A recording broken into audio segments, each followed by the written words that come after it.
दक्ष की 60 कन्याओं में एक का नाम था स्वधा,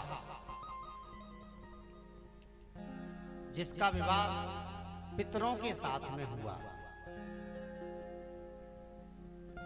स्वधा के यहां 3 कन्याओं का जन्म हुआ, मैना, धन्या और कलावती।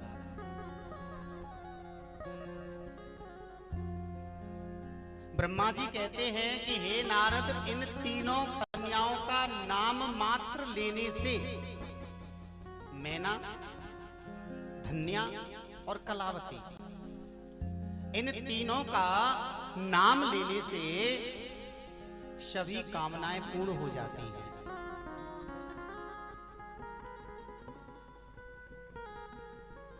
ब्रह्मा जी बोले कि हे नारद, एक समय की बात है, तीनों बहनें श्वेत द्वीप में भगवान विष्णु का दर्शन करने गई। तीनों कन्याओं ने नारायण का दर्शन किया, भगवान को प्रणाम किया। इतने में वहां पर ऋषि समाज आ गया। अनेक ऋषि भी नारायण भगवान का दर्शन करने आए। तीनों कन्याओं के अंदर अभिमान पैदा हो गया कि हमने नारायण का दर्शन कर लिया, और अभिमानवश जब सनत कुमार नारायण का दर्शन करने आए तो तीनों कन्याओं ने सनत कुमारों को प्रणाम नहीं किया। देखिए भगवत प्रेमियों, ये हम कई कथाएं सुन चुके हैं कि प्रणाम ना करने पर ऋषियों ने श्राप दे दिया। इसीलिए तो कहते हैं सबको प्रणाम करो। पहले का एक समय हुआ करता था, पहले जब प्रणाम करते थे तो नीचे चरणों को छूते थे, और जो बहुएं हुआ करती हैं वो सासू के पैर दबा करके पैर छूती थी। और सासू जी भी बड़ी चालाक हुआ करती थी, उनका आशीर्वाद बड़ा लंबा होता था, दूधो नहाओ पूतो फलो, क्योंकि जब तक वो आशीर्वाद देती रहेंगी तब तक बहू पैर दबाती रहेगी, उनको भी बड़ा आनंद आता था। लेकिन अब थोड़ा सा बदलाव आ गया। क्या बदलाव आ गया? पैरों को दबाना बंद, पैरों को दबाना बंद, केवल छूना है। और अब तो आजकल तो हम देखा करते हैं पैरों को कोई नहीं छूता, केवल घुटनों को छू लेते हैं दूर से। करते हैं ना ऐसे, केवल घुटनों को छू लिया। देखिए भगवत प्रेमियों, ठीक है आप मनुष्य को कैसे भी प्रणाम करो, लेकिन जब भी आप भगवान के मंदिर में जाएं, पुरुष के लिए बताया है कि साष्टांग लेट करके प्रणाम करें, और स्त्री के लिए बताया है कि झुक करके प्रणाम करें। स्त्रियों के लिए ये नहीं बताया कि वो लेट करके प्रणाम करें। हमारी माताओं को लेटकर प्रणाम नहीं करना चाहिए, उनको झुककर ढोक देकर प्रणाम करना चाहिए।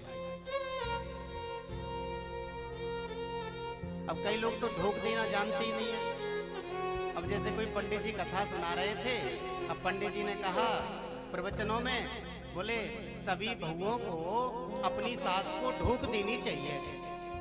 अब एक बहू ने थोड़ा अलग सुन लिया, बोले पंडित जी ने तो बड़ी अच्छी बात बताई है कि रोजाना अपनी सास को ठोक देना चाहिए।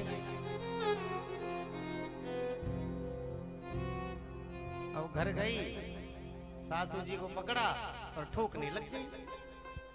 अब सास गए, अरे क्या हो गया, तू तो कथा सुन के आई। अरे पंडित जी ने बताया है। अब व्यास जी ने जो बताया है वो कोई गलत थोड़ी बताया होगा। उन्होंने कहा है कि बहुओं को रोजाना सुबह सुबह सास को ठोकना चाहिए। तो भगवत प्रेमी, ठोकने का काम मत करना, ठोक दीजिए, प्रणाम करिए। देखिए परमात्मा ने राम का अवतार लिया तो भी प्रातः काल उठ के रघुनाथा, मात पिता गुरु नावई माथा।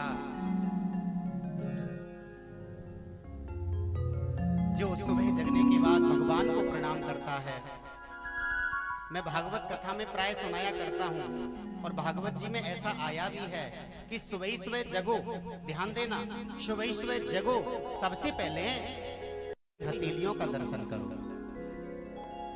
कई भक्त बोलते हैं पता नहीं आज हमने किसका मुंह देख लिया, पूरा दिन खराब चला गया। किसी का मुंह ही मत देखो, जगो, सबसे पहले हथेलियों का दर्शन करो। शास्त्र में ऐसा लिखा हुआ है कि कराग्रे बसते लक्ष्मी, कर मध्य सरस्वती, कर मूले स्थितो ब्रह्मा, प्रभाते कर दर्शनम। कराग्रे बसते लक्ष्मी, ये जो हाथ का आगे का भाग होता है इसमें लक्ष्मी का निवास है। कर मध्य सरस्वती, ये जो बीच का स्थान है इसमें सरस्वती का निवास है। कर मूले स्थितो ब्रह्मा, ये जो मूल भाग है इसमें ब्रह्मा जी का निवास है। प्रभाते कर दर्शनम, इसीलिए सुबह सुबह जगो, सबसे पहले अपने हाथों का दर्शन करो। लेकिन आजकल तो हाथों का दर्शन कोई नहीं करता। कई भक्त तो ऐसे होते हैं जगते ही आंख बंद हैं और पूछेंगे अरे चाय बन गई क्या?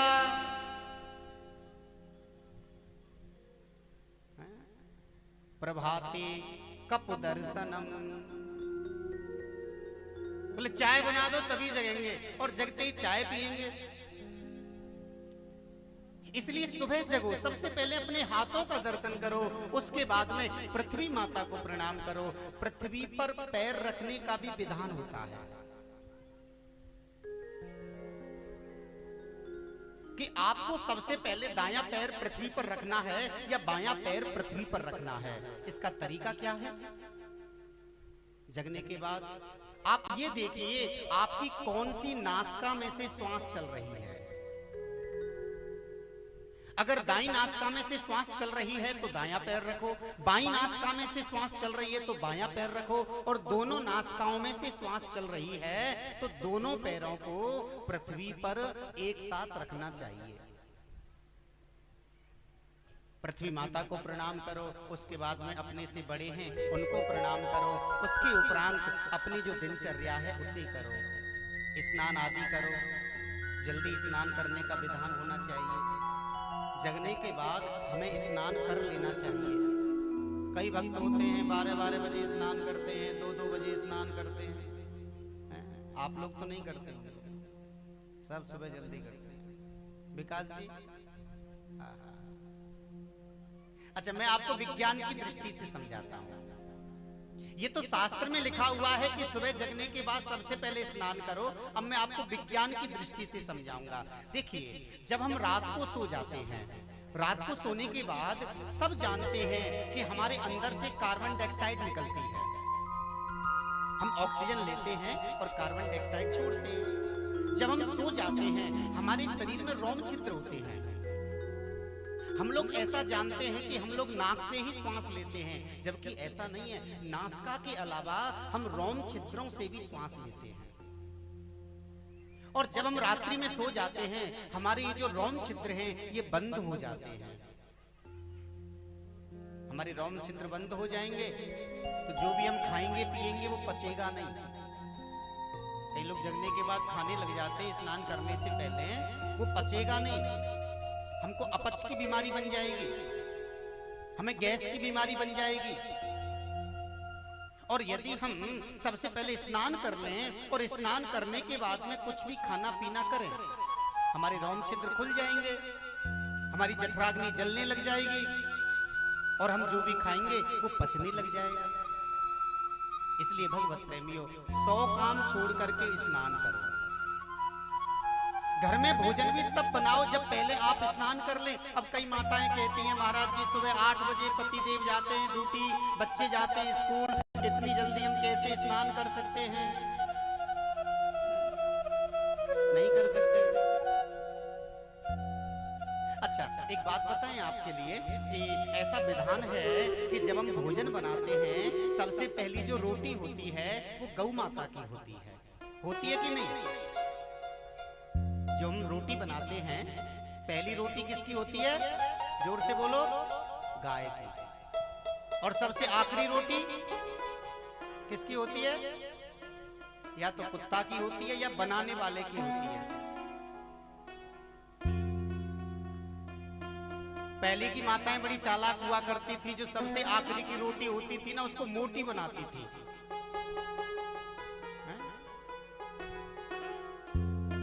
सबसे आखिरी जो रोटी बनती थी वो मोटी रोटी, और उसी एक रोटी को वो खा लेती थी। फिर कहती थी आज तो मैंने केवल एक रोटी खाई है।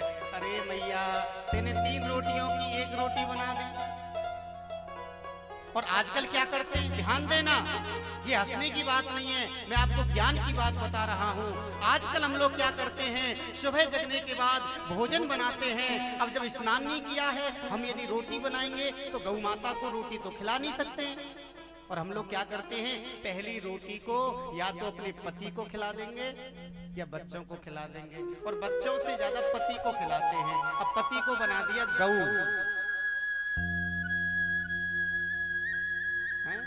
पति को गौ बना दिया। गौ कैसी होती है, शांत। बोले तुम गाय की रोटी खा खा के शांत रहो, मेरे सामने बोलो मत। भगवत प्रेमियों ध्यान दीजिए, जो भी आप पहली रोटी बनाएं उसे गाय माता के लिए बनाएं, गौ के लिए बनाएं। अगर आसपास गौ माता नहीं है तो कौवा के लिए डाल दें, और किसी जीव जंतु के लिए डाल दें, चींटियों के लिए डाल दें। लेकिन पहली रोटी को ना तो आप अपने पति को खिलाइए, ना अपने बच्चों को खिलाइए। यदि आपने अपने पति को, अपने बच्चों को, अपने परिवार वालों को पहली रोटी को खिला दिया, आप सबसे बड़ा पाप कर रहे हैं।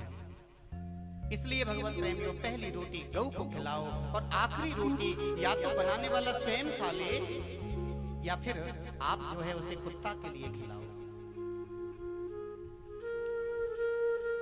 कई माताएं होती हैं जिस परात में आटा लगाती हैं उसी परात में आखिर में अपने हाथ धो लेती हैं और झूठे बर्तनों को डाल देती हैं। उसी में हम बेलन को डाल देते हैं, उसी में हम चिमटा को डाल देते हैं। एक ही सिंक है रसोई में, अब बनाने वाले बर्तन भी उसी में हैं और झूठे बर्तन भी उसी में हैं। भगवत प्रेमियों, ये बहुत बड़ा दोष है। बनाने वाले पात्रों को अलग धोइए। पहले की माताएं जानती हैं, जो बूढ़ी माताएं हैं, उनके यहाँ ऐसा नियम हुआ करता था। आजकल तो स्टील की परात चलती हैं, पहले के समय में तो पत्थर की या लकड़ी की परात हुआ करती थी, जिनको राजस्थान में कहते खटौटी, पत्थर की, और उसी में आटा लगाया जाता था। और माताएं जब भोजन बन जाता था उसके बाद में बेलन, चिमटा, चकला उसी में डालकर सबसे पहले उनको धो करके और उस परात को धो करके अलग कर दिया करती थी। उसके बाद में जो झूठे बर्तन होते हैं उनको साफ किया जाता था। लेकिन आजकल हम लोग आलसी हो गए हैं, हम लोगों को भोजन बनाना प्यादा लगता है, हम लोगों को बर्तन साफ करना प्यादा लगता है, हम लोगों को घर की सफाई करना प्यादा लगता है। इसलिए मन माना हम लोग करने लग जाते हैं। एक ही सिंक में आप लोग झूठे, आप लोग बनाने वाले बर्तनों को डाल देते हैं। ये बहुत बड़ा दोष है, दोनों को अलग अलग साफ करिए। इसलिए भगवत प्रेमियों में आपको ये बताना चाहता हूँ, कोई भी संत महात्मा हो, कोई भी विद्वान हो, या कहीं भी आप मंदिर गए हैं या आप रास्ते में जा रहे हैं, कोई रास्ते में देवालय मिल गया है, आप यदि झुककर के प्रणाम नहीं कर सकते हैं तो मन से प्रणाम जरूर करो। हम झुकना सीखें। भगवत प्रेमियों, जो जीवन में झुकना सीख जाता है वही जीवन में बहुत आगे पहुंच जाता है। आपने देखा है, सबसे पहले बीज पृथ्वी में मिलता है, जब पहले वो पृथ्वी में चला जाता है उसके बाद में अंकुरित होता है और फिर उसमें फल लगते हैं। इसलिए हम झुकना सीखें, प्रणाम करना सीखें। भगवत प्रेमियों, यही गलती कर दी कला ने, यही गलती कर दी मैना ने, और यही गलती कर दी धन्या ने। तीनों ने सनत कुमारों को प्रणाम नहीं किया। सनत कुमारों को क्रोध आ गया। सनत कुमारों ने श्राप दिया कि हे देवियों, तुमने हम ऋषियों को प्रणाम नहीं किया, हम तुम्हें श्राप देते हैं, तुम्हें पृथ्वी लोक में जन्म लेना पड़ेगा और एक मनुष्य की पत्नी बनना पड़ेगा।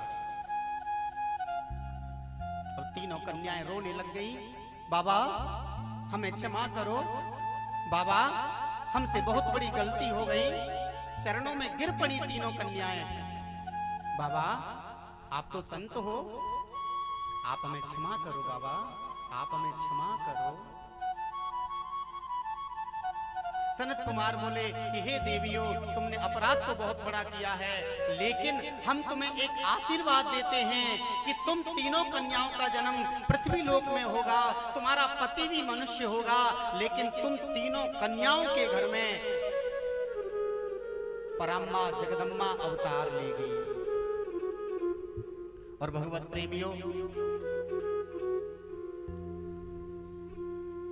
मैना से कहा कि मैना, तुम पर्वतराज हिमालय की पत्नी बनोगी और साक्षात जगदम्मा तुम्हारे घर अवतार लेगी। भगवान सदाशिव आपके दामाद बनेंगे। धन्या से कहा कि हे धन्या, तुम सीरद्वत जनक की पत्नी बनोगी, साक्षात जगदम्मा सीता बनकर तुम्हारे घर जन्म लेंगी और राघवेंद्र सरकार प्रभु राम तुम्हारे दामाद बनेंगे।